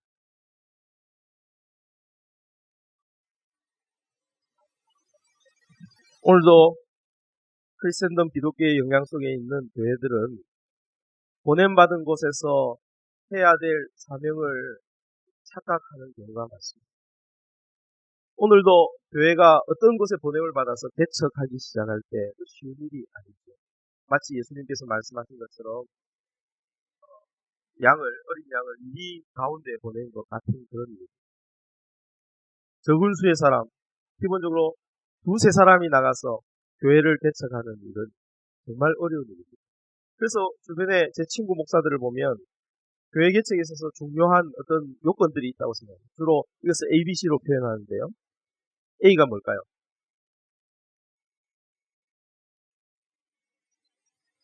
A, attendance. 교회에 출석한 숫자가 일부 있어야 된다는 거예요. 너무 없으면 사람들이 안 온다는 거예요. 그래서 사람이 좀 있어요. B가 뭘까요? 빌딩이 있어요. 빌딩. 건물이 있어야 돼요. 건물이 주로 지하에 가면 안 돼. 지하에는 사람들이 안 와. 그 다음에 건물에 뭐가 많아야 돼? 주차장이 있어야 돼. 주차장이. 그 주차장이 없으면 마트 주차장이라도 있어야 돼. 그래서 마트 주변에 건물을 얻으려고 그렇게 합니다. C는 뭘까요? 캐시가 있어야 돼요. 맞아요. 돈이 있어야 돼, 돈. 그렇게 해야 교회가 그 돈을 가지고 뭔가를 꾸미고, 인테리어도 좀 하고, 교회가 좀 매력이 있어야 되지 않겠어요?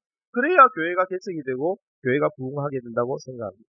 그런데요, 그렇게 할 때, 사람들에게 이것은 어떤 메시지를 가져다 줄까요? 사람들이 어떤 메시지를 가져다 줄까요? 의도했던 메시지가 사실 전달이 안 될 뿐만 아니라, 부정적인 메시지가 전달되는 것이죠. 오가닉 처치 운동을 펴는 닐 콜이라는 분이, 그 유기적 교회 운동이라고 얘기하는데요. 이 운동은 교회를 개척하고 교회를 운영하는 기준들은 매우 단순하게 유지하면서, 그러니까 우리가 보통 교회는 이런 것이다라고, 아까 빌딩이 있어야 된다.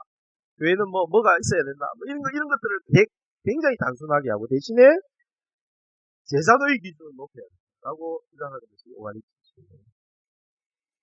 그래서 단순히 교회가 숫자를 덧붙이는데 주안점을 둘 것이 아니라 어떻게 제자를 양육하고 자라고 새로운 대체를 낳고 번식하느냐, 이게 중요하다고 주장하면서 이분이 교회는 ABC가 중요한 것이 아니라 DNA가 중요하다고 얘기했습니다. DNA가 뭘까요? D는 Divine Truth, 신적인 진리, 하나님의 말씀. N은 뭘까요? Nurturing Relationship, 서로 돌보아주는 관계. A는 Apostolic Mission, 사도적인 과업, 사도적인 보내심. 이 DNA가 사실은 교회에 있어서 매우 중요한 요소라고 그렇게 이야기를 하는 것입니다. 우리가 주님께서 보내시는 각동 각처에 나가서 개인으로 혹은 우리가 교회로 무언가를 하려고 할 때 우리는 물질이 아니라 주님의 예비하심을 의지합니다. 맑은 물 교회가 사실 물질을 갖고 시작한 교회가 아니잖아요. 물질을 갖고 시작한 교회가 아니에요. 그저 주님의 보내심에 의지해서 나가는 거예요. 그리고 여기서 있는 여러분들도 마찬가지로 주님께서 보내시는 그곳으로 주님을 의지하고 나아가야 되는 것입니다. 사실 우리는 보통 숫자가 일정 정도 되기 전까지는 다 개척교회라고 이야기해요. 여러분 맑은 물 교회는 개척교회입니까? 그렇게 생각해 본 적이 없죠? 그런데요, 보통 이 정도 교회에 있으면 많은 분들이 자기를 10년이 지나고 20년이 지나도 우리는 개척교회입니다.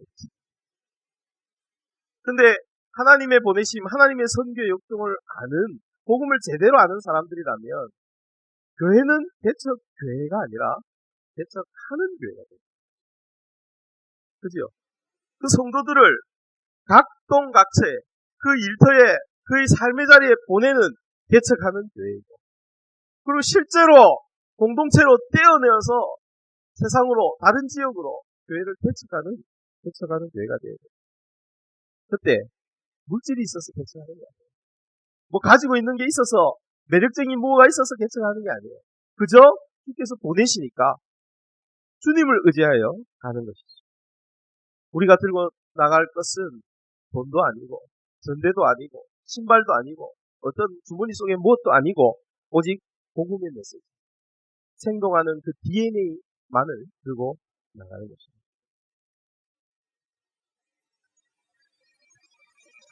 자, 그 다음에 우리가 길거리로 가서 보냄받은 그곳에 가서 어떻게 사역할 것입니다. 어떤 현장에서 누구를 대상으로 사역할 것입니다. 오늘 본문에 보니까 사역의 현장은 주로 길거리가 아니었습니다. 길에서 아무에게도 무난하지 말고라고 그렇게 이야기합니다.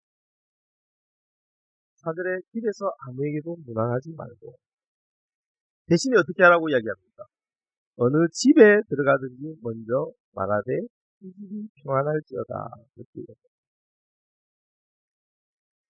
그리고 그 집에 머물면서 9절에 거기서 병자를 고치고 하나님 나라의 메시지를 전하라고 이야기합니다. 이 말씀은 뭘 의미하는 것일까? 여러 가지 생각해 보았습니다.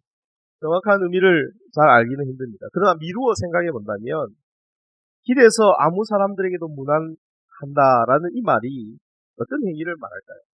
보통 어떤 메시지를 들고 나가는 사람이라면 긴급한 마음이 있을 거 아니겠습니까? 마음에 타는 열정과 긴급한 마음, 보냄받은 사람으로서 뭔가를 이루어야 된다는 생각 때문에 쉽게 빠지는 마음이 어떤 것일까요?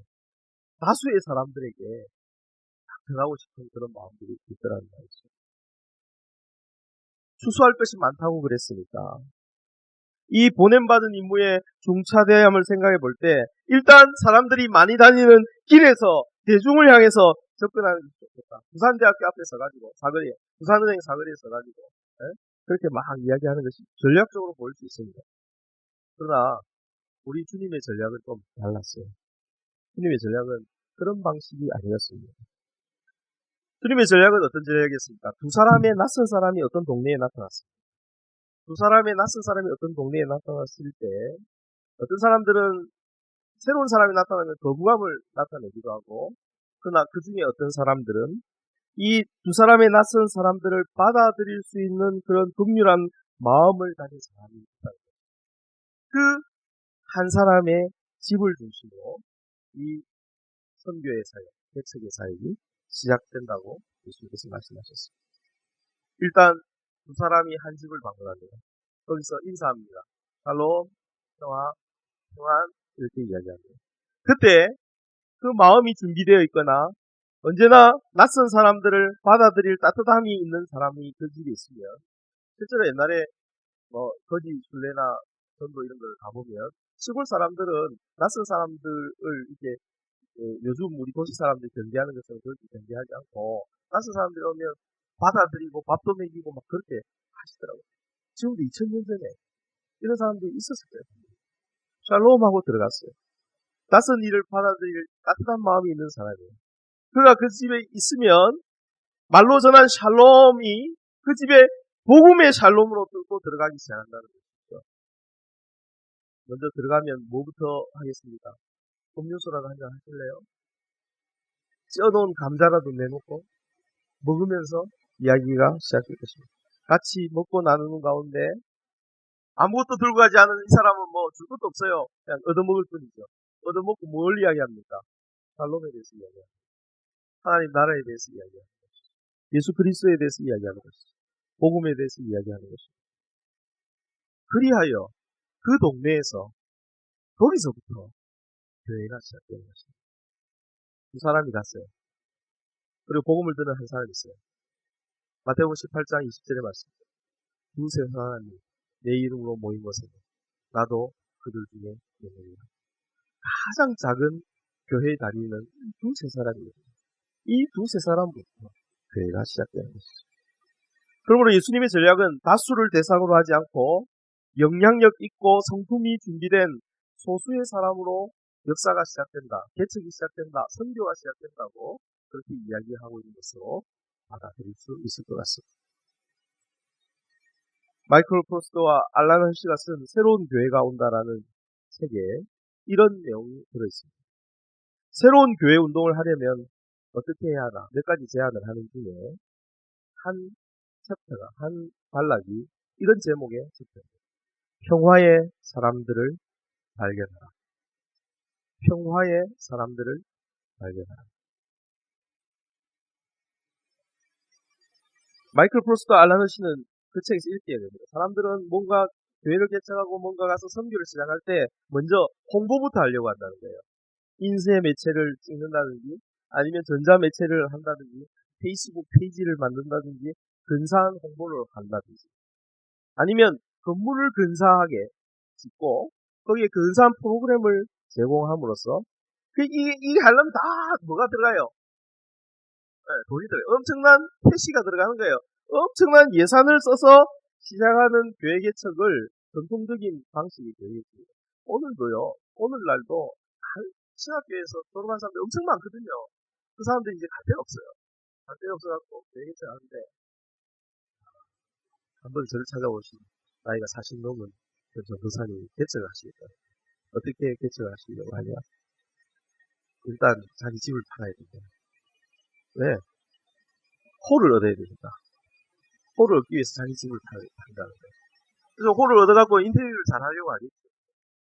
내가 보니까 딱히 죽겠어요. 돈도 별로 집도 비싼 집도 아닌 것 같은데 이거 팔아가지고 홀 뭐 얻으면 뭐 지하 같은 데 얻어가지고 그것도 아는 사람 해갖고 인테리어 좀 멋지게 해놓고 그러면서 홀을 만들어 놓으면 사람이 올 거라고 그렇게 생각하는 거예요. 그래서 제가 그렇게 했어요. 목사님, 그 돈으로 1층짜리 아파트 좀 넓은 집에 이사 가세요. 그러면 사모님도 좋아요. 애들도 좋아요. 사모님과 애들이 행복해야 교회 개척이 시작될 수 있어요. 그리고 그냥 전도하셔서 집으로 식사 초대하세요. 이분은 아무도 같이 할 사람이 없어요. 평화의 사람 아무도 없어요.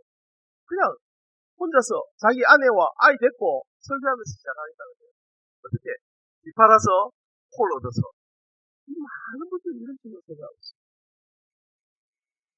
누가복음 10장에서 갈라노 씨와 프로스트가 이렇게 이야기합니다. 누가복음 10장에서 예수님이 72명 혹은 70명의 제자들을 전도 보내실 때 말씀하신 것처럼 이 집 저 집 옮겨 다니지 말고 평화의 사람, 좋은 평판이 있고 영적으로 열려 있으며 자신의 마을이나 집단에 영향력이 있는 사람을 통해 그 관계의 네트워크를 통해 운동이 일어나는 방식을 택하라는 것이다.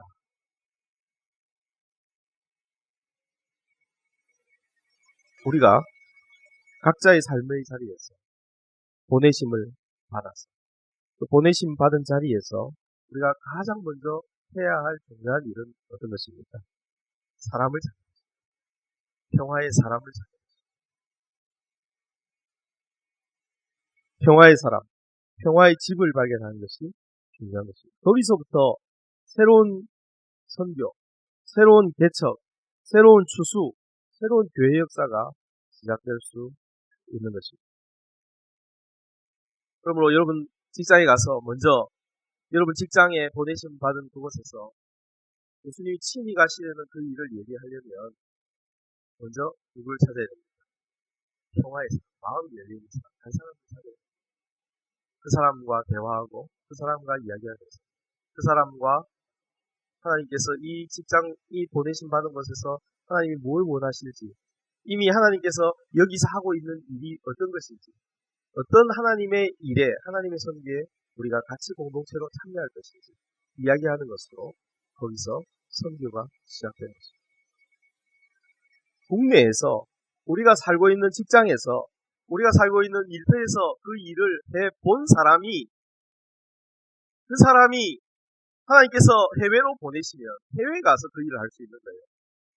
국내에서 한 번도 그런 식으로 선교하고 전도해 본 적이 없는 사람이 여기서는 말이 통하는데도 그걸 못한 사람이 저기 가면 아무것도 못하는데 저도 외국에 나가봤거든요. 가니까 적어도 6개월 동안은 유치원생이에요. 유치원생. 할 수 있는 일이. 유치원생이 할 수 있는 화장실 어디 갈 수 있어요? 맥도날드 뭐 하나 주세요. 이거밖에 할 수 없어요. 그런데 거기 가서 이 놀라운 복음을 전한다는 게 말이나 되는 일이에요. 여기서 할 수 있는 사람 해외에 가도 가는 거죠. 여러분 잘 기억해야 됩니다. 우리는 선교를 저기 해외에 나가서 전문적이고 직업적인 선교사가 하는 것으로 생각해서 하나님의 선교는 여기서 시작해요. 우리들로부터 시작되는 거죠. 우리가 보내심을 받는 거예요. 그리고 예수 그리스도께서 70명을 보내신 것처럼 우리를 보내시면서 우리에게 어떻게 하라고 이야기하셨습니다. 우리의 메시지와 우리의 나가는 어떤 모습이 같아야 된다고 이야기해요. 우리는 평화의 한 사람을 발견해야 된다고 이야기해요. 이제 마지막으로 이 본문에서 이런 수수의 작업, 보내심, 선교가 매우 어려울 것이라는 예고를 듣게 됩니다. 이미 3절에서 우리가 본 것처럼 이리 가운데 있는 어린 양의 선교입니다. 그럼 우리가 이리를 본 적이 없으니까, 그죠? 어린 양이 돼본 적도 없고, 이게 무슨 말일까? 저는 코요테를 본 적이 있습니다. 코요테라고 안 하더라고요. 사람들이, 코요테를 지나갔는데 사람들이, 카요리 뭐지? 나중에 보니까 그게 코요테였어요. 장관이던데요. 코요테가 이리하고 어떻게 닮았는지 모르지만, 이리는 아마 더 사나울 것 같아요. 이리, 이리가 그냥 한 마리가 아니고 여러 마리가 있는 거예요. 그 가운데 있는 어린 양의 행위 얼마나 처참하고 어렵겠습니까? 오늘 본문에 예수님께서 이야기하신 1절부터 16절까지만 하더라도 분량상으로 보면 엄청난 분량이 이게 긍정적이지 않아요. 6절에 보면 만일 평안을 받은 사람이 거기 있으면 너희 평안이 그에게 머물 것이요. 그렇지 않으면이라고 얘기하시죠. 이렇게 샬롬하고 들어가면 다 받아들인다는 말 아니거든요. 샬롬하고 들어가면 문살롬 이렇게 이야기하는 사람들이 있다는 거예요. 10절부터 16절까지도 보십시오. 그 내용 전부가 이 두 사람의 팀의 사역을 받아들이지 않을 가능성이 많다고 이야기합니다. 다 잘 될 것이라고 긍정적으로 접근하는 것, 그게 도움이 되지 않습니다. 오히려 이 일은 하나님의 선교는 쉽지 않을 것이라는 것을 이야기하는 것이 현실적인 것입니다. 그래서 예수님께서도 제자들에게 이야기하시면서 제자들에게 자신이 제자들과 함께 다니면서 거부당했던 마을들을 하나하나 떠올리게 하셨습니다. 예수님께서 갈릴리 사역하셨을 때에 예수님이 오셨음에도 불구하고 예수님을 눈으로 보고도 예수님이 하시는 일을 보고도 교만하여 받아들이지 않았던 마을들의 이름이 여기 기록되어 있습니다. 고라신, 벳세다, 가버나움. 제자들도 예수님과 함께 다니면서 예수님께서 거기서 어떤 대접을 당하셨는지 보았습니다. 그러면서 제자들에게 너희들도 나와 같이 그런 거부를 당할 것이다 라고 이야기하십니다. 그렇게 이야기하시는 이유는 뭡니까? 마음을 어렵게 해서 못 가게 하시는 게 아니라 마음을 미리 준비시키시는 것이죠. 우리가 보냄받은 사역, 디아스포라 사역, 그거 쉬운 일 아니에요. 어려운 일. 그냥 편안하게 에클레시아로 모여서 이렇게 뒷가뒷가 하다가 그냥 또 대충 살고 대충 그리스도에 사는 건 매우 쉽지만 뭐 에클레시아와 디아스포라의 역동을 생각하면서 교회에서의 에클레시아에서 하나님을 누리고 그래서 보내심을 받아서 우리 보내받은 곳에서 예수 그리스도께서 친히 가시는 그 길을 예배하겠다. 좋지요? 이상은 좋지요? 현실은 어렵습니다. 거절을 당할 것입니다. 기본적으로 거절은 기본으로 여기고 그 거절 위에서 사역하라는 말씀을 예수님께서 하고 있는 것입니다. 그런데 예수님께서 이 보냄받은 제자들에게 뭐라고 얘기했습니까? 그 거절이 어떤 의미를 가지고 있는가? 거절하는 사람들은 제자들 너희 자신들을 거절하는 것이 아니라고 얘기합니다. 예수님께서는 우리 주님 예수 그리스도와 또한 예수님을 보내신 아버지 하나님을 거절하는 것이 너희들을 거절하는 것이라고 이야기를 하고 있습니다. 그러니까 이게 두 가지입니다. 하나님도 예수님도 거절하기 때문에 너희를 거절하는 것이다 라는 의미도 있지만 너희가 하는 일이 누구의 일과 동일시된다는 거예요. 하나님이 하시는 일과 동일시된다는 거예요. 삼위 하나님의 일과 동일시된다는 거예요. 사람을 전혀 영접할 여유가 없는 도시와 사회 가운데서는 아마도 우리는 신발을 털어야 할지 모릅니다. 아마도 담대하게 반문화적인 외침으로 외치는 것이 필요할 수도 있습니다. 이것이 오늘 본문 10절과 11절의 말씀의 의미입니다. 어느 동네에 들어가든지 너희를 영접하지 아니하거든 그 거리로 나와서 말하되 너희 동네에서 우리 발에 묻은 먼지도 너희에게 떨어버리거라. 그러나 하나님의 나라가 가까이 온 줄을 알라 하라. 하나님 나라가 가까이 온 줄을 알라. 말씀을 정리합시다. 오늘 우리는 누가복음 10장 1절에서 16절에서 예수 그리스도의 제자라면 누구든지 보냄받은 자라는 사실을 우리가 이야기했습니다. 어디로 보냄받았습니까? 각 동네와 각 장소로 보냄받았습니다. 대성이의 풍경 어디로 보냄받았습니까? 그대가 어디로 보냄받았습니까? 거제도로 보냄받았습니다. 어떤 분은 육아의 삶으로 보냄받았습니다. 어떤 분은 선생님으로 보냄을 받았습니다. 어떤 분은 어떤 아파트 분야 회장으로 보냄을 받았습니다. 우리가 다 보냄을 받은 거예요. 그럼 우리는 하나님의 선교 위에 서 있는 자. 그런 자부심을 가지고 그런 정체성을 가지고 우리가 살아야 해요. 그런 정체성을 가진 사람만이 이 보냄받은 교회로서 존재할 수 있는 것입니다. 예수님이 친히 가시려는 길을 예비하기 위해서 우리는 샬롬의 메시지, 하나님의 나라의 메시지를 들고 가야 합니다. 어떤 다른 것도 의지하지 않고 하나님만 의지한 채 받아들이든 받아들이지 않든 모든 동네, 모든 장소로 보냄받았습니다. 내가 있는 곳이 어디든지 그것이 보냄받은 것이라는 생각을 하면서 그곳에서 만나는 사람들 중에 어떤 사람을 발견해야 합니까? 어떤 사람을 발견해야 된다고요? 평화의 사람을 발견합시다. 하나님이 예비하신 사람, 평화로운 성품을 가진 사람, 특별히 그 평화로운 성품을 가진 사람은 주변에 영향력이 있는 사람이에요. 항상 주변에 네트워크가 있는 사람이에요. 그 네트워크를 통해서 하나님이 역사하시는 거예요. 그래서 평화의 사람들에게 가서 뭘 전합니까? 샬롬을 전합니다. 뭘 전합니까?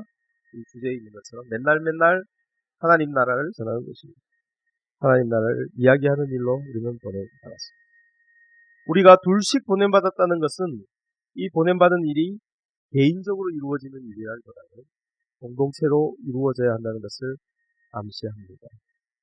우리가 어디에 가든지 거기서 평화의 사람을 만나 공동체를 만드는 일을 하는 자로 부르심을 받았습니다. 여러분, 많은 그리스도인들이 있는 공동체에 들어가려고 하지 자기가 거기서 공동체를 만들려고 하지 않습니다. 이게 오늘날 교회가 처한 공경 중에 하나입니다. 그죠? 생각보다 정말 의식이 있다고 하는 사람들도 만들어진 교회, 만들어진 공동체를 가려고 하지 자기 자신이 교회가 되려고 하거나 자기 자신이 공동체를 시작하려고 하지 않습니다. 그렇게 되는 한 기독교는 퇴보할 수밖에 없습니다. 우리가 있는 곳에서 공동체를 만들어야 합니다. 그리고 이 맑은 물 교회 공동체 자체가 바로 이 보냄받은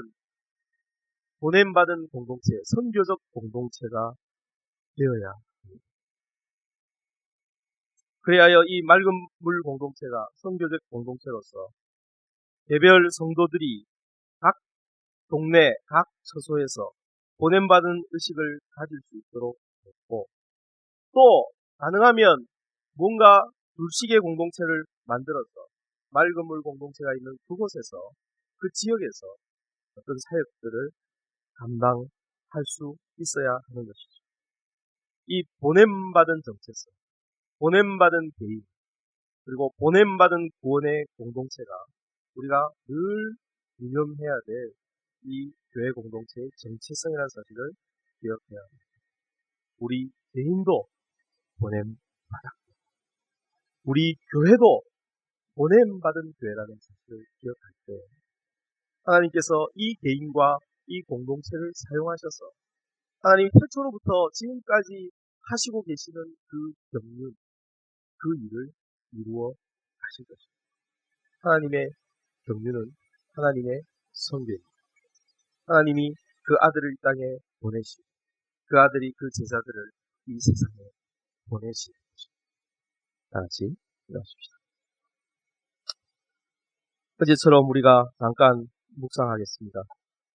좀 긴 이야기를 나누었습니다만 누가복음 10장 1절부터 16절까지 예수 그리스도께서 70명의 제자들을 친히 가시려는 각 동네와 각 지역으로 둘씩 앞서 보내시며 이야기하시는 내용들을 조금씩 한번 되뇌어 보십시다. 나에게 주시는 특별한 메시지는 어떤 것입니까? 나는 어디로 보냄을 받았습니다. 거기서 나는 어떤 일을 하고 있습니다.